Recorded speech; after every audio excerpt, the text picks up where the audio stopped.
Kaip ir kiekvieną šeštadienio rytmetį, su jumis sveikinasi laida apie ūkį ir bites. Ne veltui sakoma, viščiukus skaičiuoja rudenį. Todėl nenuostabu, kad šį rugsėjo šeštadienį ir mes pamėginsime suskaičiuoti Vilniaus paukštyno viščiukus. Kviečiu žiūrėti.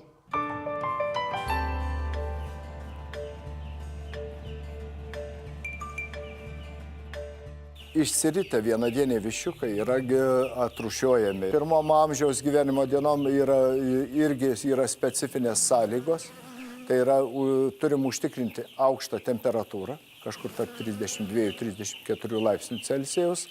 Atitinkama drėgmė ne mažiau 60% drėgmė.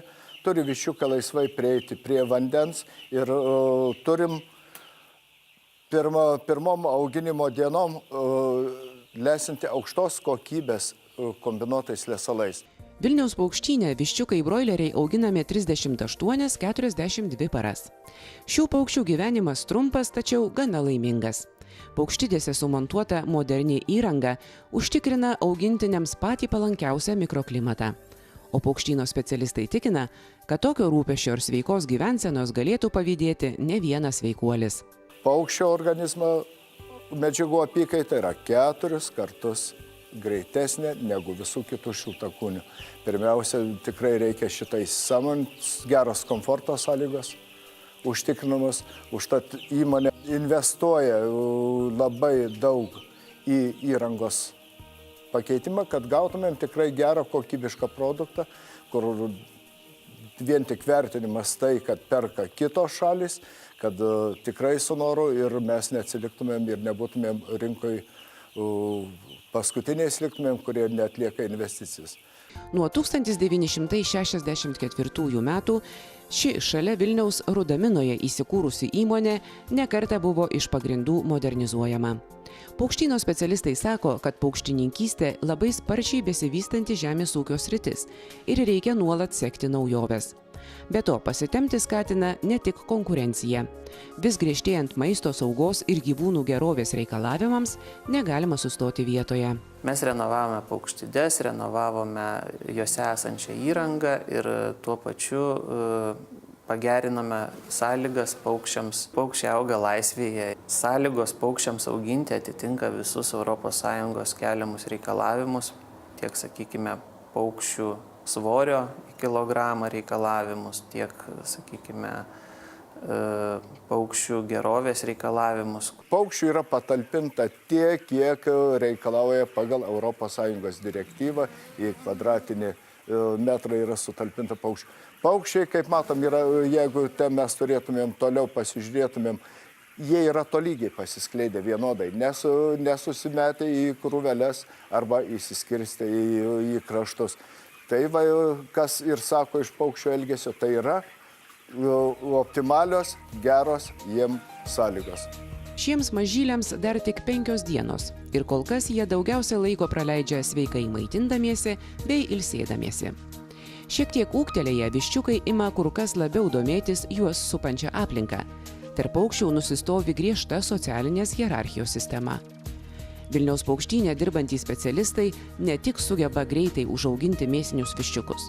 Per beveik 50 mečių sukaupta patirtis leidžia daug dėmesio skirti ir paukščių sveikatai, kuria pradedama rūpintis dar gerokai prieš išsiritant šiems paukščiams. Tikrai yra atlikta irgi labai daug investicijų į inkubavimo procesų gerinimą, siekiant gauti aukštos kokybės vienadienius viščiukus. Bet be viso šito, be inkubacijos seko, labai daug priklauso iš kokių yra tėvinių pulkų gaunami paukščiai. Mūsų įmonė turi savo tėvinių paukščių pulką. Taikom mes tokią vakcinavimo programas, kurios užtikrintų pačių tėvų gyvybingumą ir kad didumą visų antikūnių perduotų palikuonėm. Nuolat investuojantis į naujausias technologijas, Vilniaus paukštynas itin aktyviai naudojasi ir Lietuvos kaimo plėtros 2007–2013 metų programoje numatyta ES parama. Prieš keletą metų įmonė pagal žemės ūkio produktų perdirbimui ir pridėtinės vertės didinimui skirtą priemonę gavo paramą įsigyti greito sušaldymo įrangą, kuria apdorota mėsa nepraranda savo maistinių savybių. Taip pat kaimo plėtros programoje numatyta parama buvo panaudota įrengiant itin modernų inkubatorių. Investuojame į modernizaciją tiek auginime, tiek vištienos perdirbime.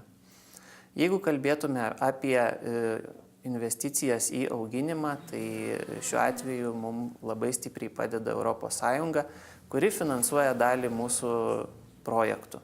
ES parama iš tikrųjų yra labai naudinga įmoniai, dėl to, kad tai leidžia įmoniai pasiekti savo tikslų, pagerinti paukščių gerovę.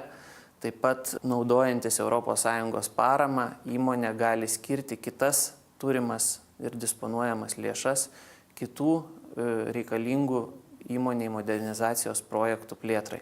Investicijas įmonė mūsų atlieka norėdama pasiekti didesnį paukščių produktyvumą, užtikrinant jų geras komfortinės sąlygas. Tai yra kaip ventiliacija, kada 1 kilogramui gyvo svorio 7 kubai per valandą turi būti. Tolygus apšvietimas paukščiams su reikiamo spektro šviesa, tolygi šilumos pasiskirstimas, kada yra šildoma ne pats oras, o yra šildomas kraikas, tai yra duoda automatiškai ir mums ekonomiją. Visos šitos sąlygos mums suteikia galimybę gauti produktą, kurį tikrai su malonumu perka visos ne tik Lietuvoje, bet ir kitos pasaulio šalis.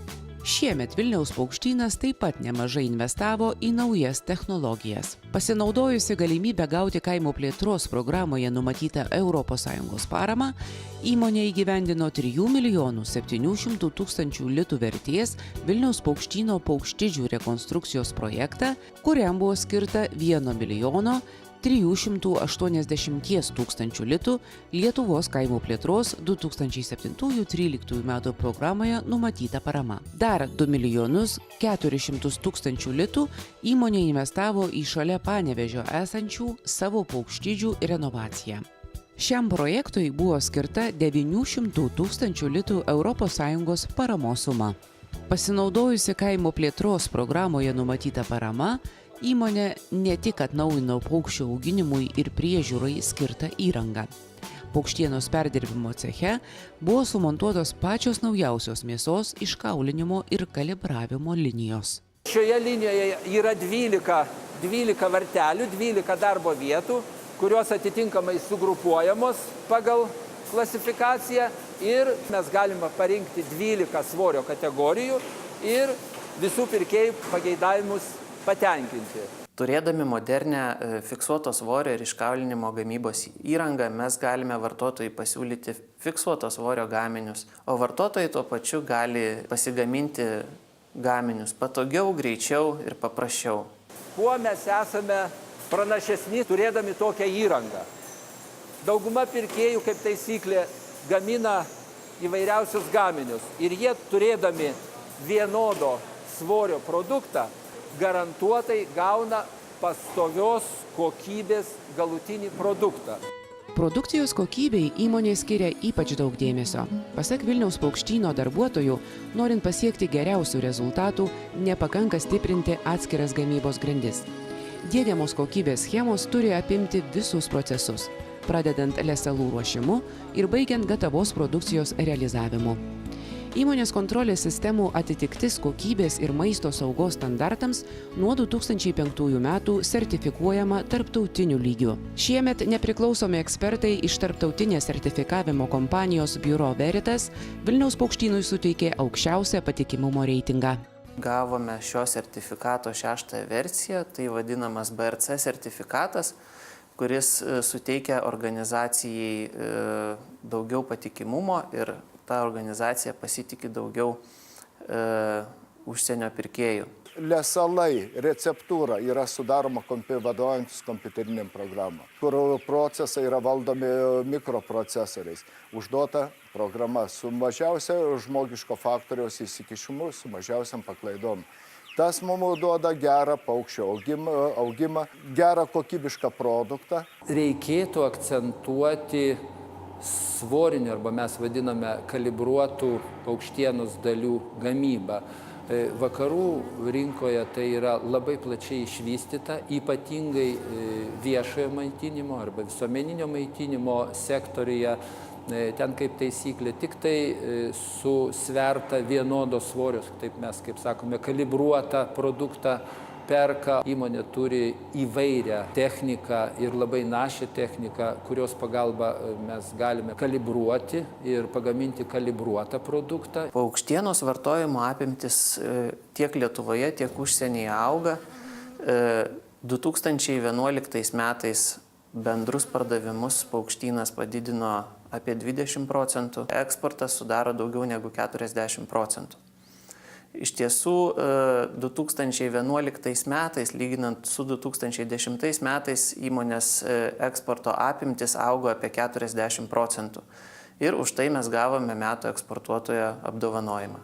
Nominantus Lietuvos metų eksportuotojo titului gauti atrenka ir nugalėtojus kasmet išrenka Lietuvos pramonininkų konfederacija. Vilniaus paukštynui tokia garbė teko pirmą kartą. Tačiau pasak bendrovės darbuotojų, pripažinimo įmonė sulaukė pelnytai. Pernai itin padidėjo eksporto apimtys, išsiplėtė produkcijos realizavimo žemėlapis. Dabar Vilniaus paukštyno gaminiai pasiekia ne tik rytų bei vakarų Europos, bet ir tolimųjų rytų bei Afrikos valstybės. Kadangi mes kalbame apie perdirbimą ir kalbame apie iškaulinėtą konkrečiai mėsą, tai šiuo atveju taip pat buvo vienas iš projektų, kurio dalis buvo iškaulinėtos mėsos gamyba ir tai liūto dalis filė gamyba. Tai mes esame įsigiję iš vienos iš pasaulio vedančiosios kompanijos, taip vadinama, filė gamybos srovinę liniją, kurios pagalba mes per valandą galime lengvai 6000 vienetų viščiukų broilerių krūtinėlių iškaulinėti ir gauti gryną filė mėsą.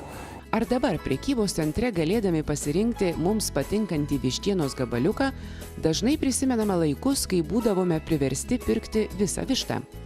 Kažkada naujovė buvusi prekyba atšaldyta paukštiena dabar jau nieko nestebina.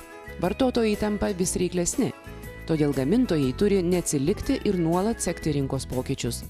Neseniai Vilniaus paukštynas šalia įprastų gaminių pradėjo vystyti naują, kitaip pagamintų, patogiau sufasuotų, kalibruotų arba dalinai paruoštų vartojimui pusgaminių asortimentą.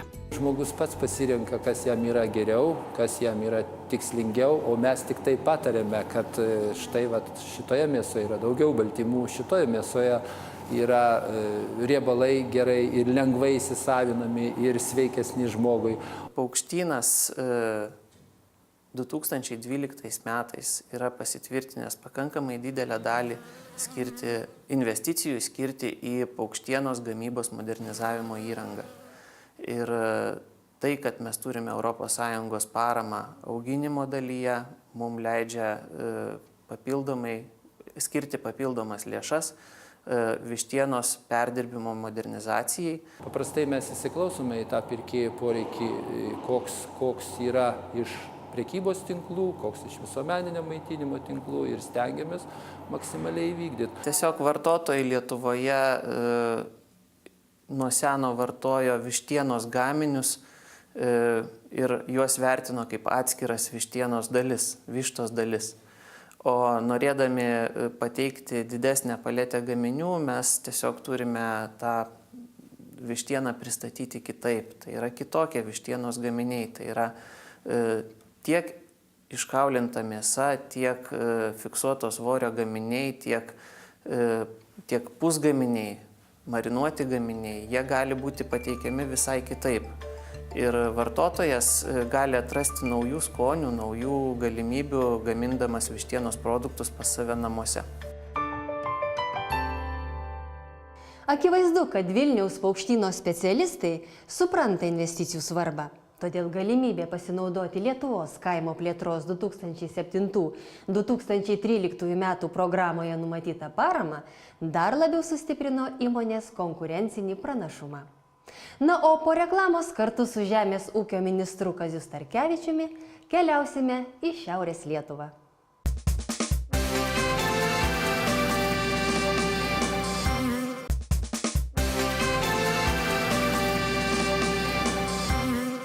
Šiaurės Lietuvoje ne tik derlingos žemės.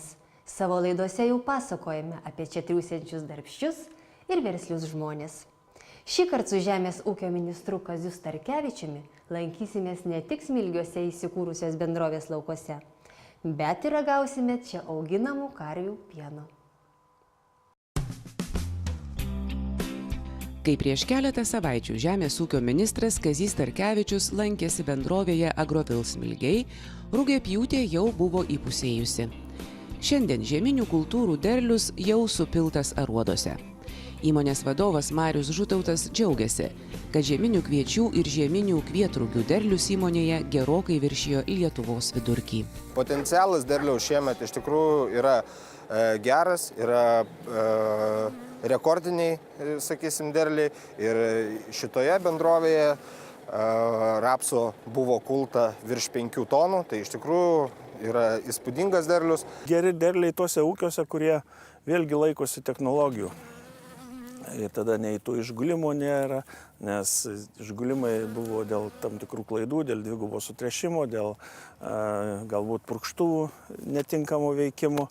Mes šitas problemas tai matome. Tačiau tuose ūkiuose, kurie nori semtis naujų žinių, naujų technologijų, naujų veislių, turi gerus rezultatus. Šiandien bendrovė vienyje virš 50 skirtingų įmonių, kurios dirba daugiau nei 21 000 hektarų žemės. Čia auginami grūdai, rapsai, užsiimama pieno gamyba. Per dieną mūsų įmonė pagamina 50 tonų pieno.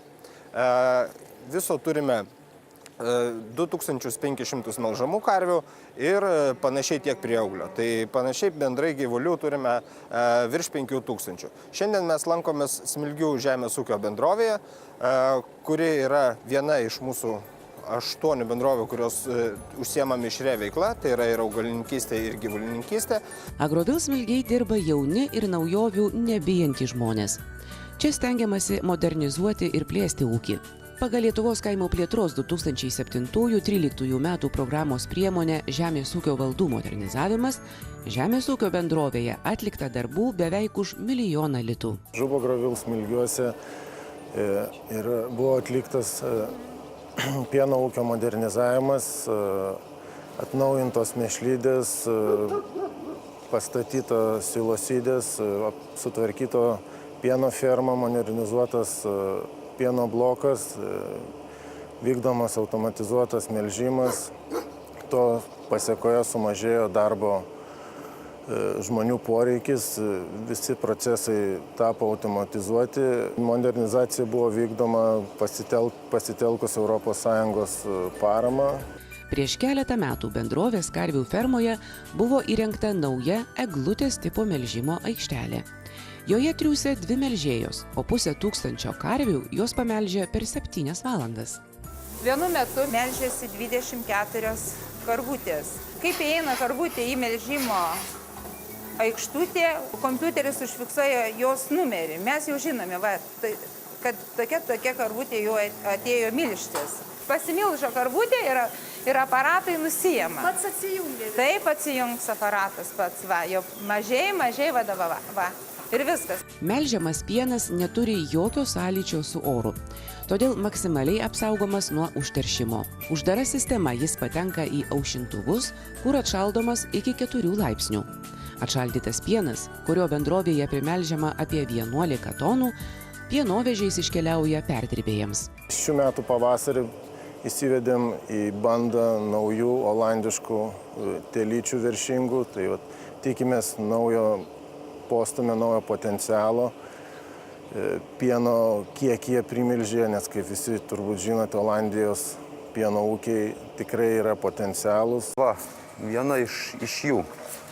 Va ta balta galvytė. Tai jos yra čia įsimaišę bandoj.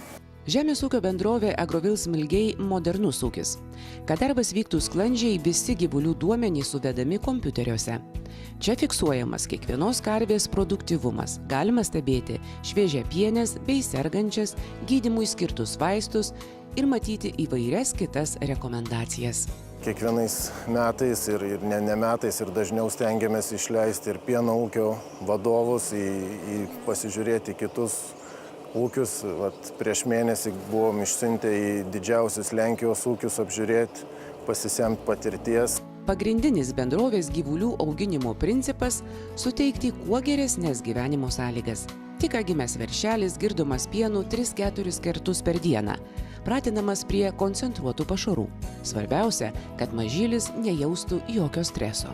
Prisimenu jaunystę, nes aš pats užaugau kaime ir tėvai dirbo fermose. Ateidavai ir pakvėpuodavai, tada atrodė, kad tas pašaras, bet mes nemokėjom paprasčiausiai iš tų kukurūzų gaminti. Štai iki 24, iki gandrų įskridimo jau, jeigu kuris ten kolūkis ar ūkis būdavo nenuėmęs kukurūzų, tai jau partijos sekretorius bausdavo. Bet tada tas pašaras būdavo toksai drėgnas, jisai neturėjo tų savybių, kurios dabar turi. Prarūgęs būdavo ūkiškai tariant. O tada jau ir pieno kokybė kentėdavo, o čia tiesiog norisi kaip geros salotos. Džiugu viena, kad potencialas, reiškia, primedžių didinimo tikrai pakankamai gerai išnaudojamas. Ir tai yra, reiškia, kiekvienas ūkis, tenka matyti lenteles, kuomet, reiškia, kiekvienam ūkį, nepriklausomai nuo to, galbūt banda netgi stabiliai laikosi, bet primedžių dydžiai tikrai didėja. Didėja pieno kokybė, savaime suprantama, kad tai ateina iš investicijų, iš tam tikrų naujų technologijų, ir tam reikalingi finansiniai resursai. Investuojama ir į gyvulių gerbuvį, gyvulių gerą aplinką, jos po to gyvuliai iš tikrųjų atsidėkoja geresnių pieno. Ir aišku, daug investuojama taip pat į pieno kokybę ir galutinis rezultatas būna teigiamas. Bet labiausiai tai džiugina, kad iš tikrųjų plečiama banda. Ir mūsų, dar kartą pabrėžiu, vyriausybės strategijoje aiškiai numatyta pieninio ir gyvulininkystės sektoriaus stiprinimas visapusiškom priemonėm. Daugiau nei 1000 galvijų talpinanti karvių ferma savo modernumu nei kiek nenusileidžia pažangiausioms Europoje. Kaip sakė fermos vedėja, čia dirba 24 geri ir sąžiningi darbuotojai. Ir kaip neparagauti čia melžiamo kokybiško gero pieno. Pasaka ne pienas. Tegul gaila, kad miestiečiai štai tokio pieno negali paragauti. Jeigu čia nebūtų tokios aukštos kultūros, gyvulių priežiūros, tai kentėtų ir kokybė galutiniam produkte. O tikrai čia yra labai aukštos kokybės.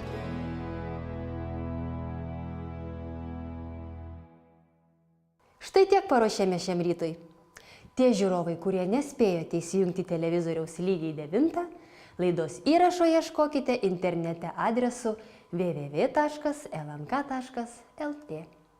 Na, o mes su jumis atsisveikinam, susitiksime lygiai po savaitės. Gero savaitgalio, sudie. Europa investuoja į kaimo vietovės. Projektą remia Europos žemės ūkio fondas kaimo plėtrai ir Lietuvos Respublikos žemės ūkio ministerija.